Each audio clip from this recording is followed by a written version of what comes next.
Hi guys, at ngayon luto na ako sanakon ampalaya sa garden.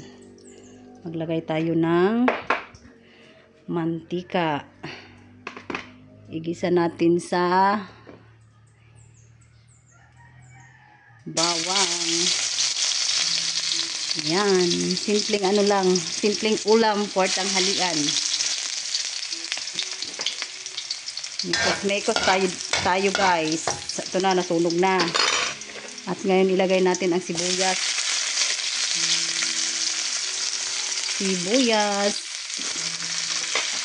Mekos lang. Nasunog na ang akon mekos. Pero okay na yan para mahamot good siya.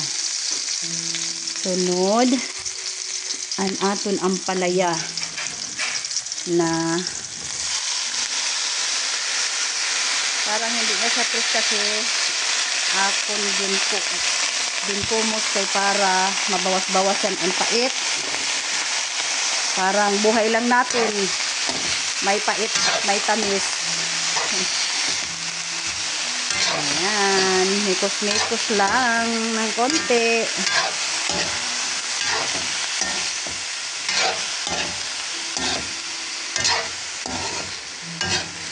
Diba, nakapulos na ako sa garden na usa ka puno, libre na kay mahal yan ang ampalaya, mahal ang kilo.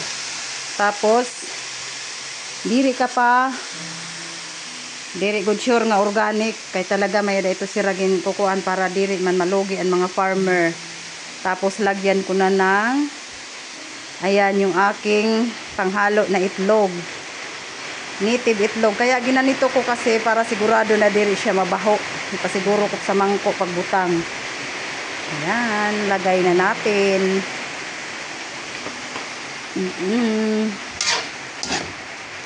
Ulam san pobre pero masustansya ini.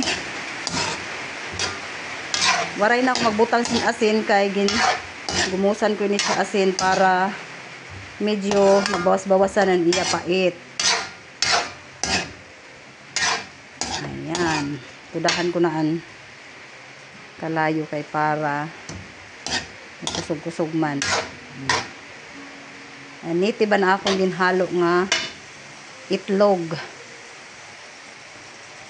nakalibre sa native.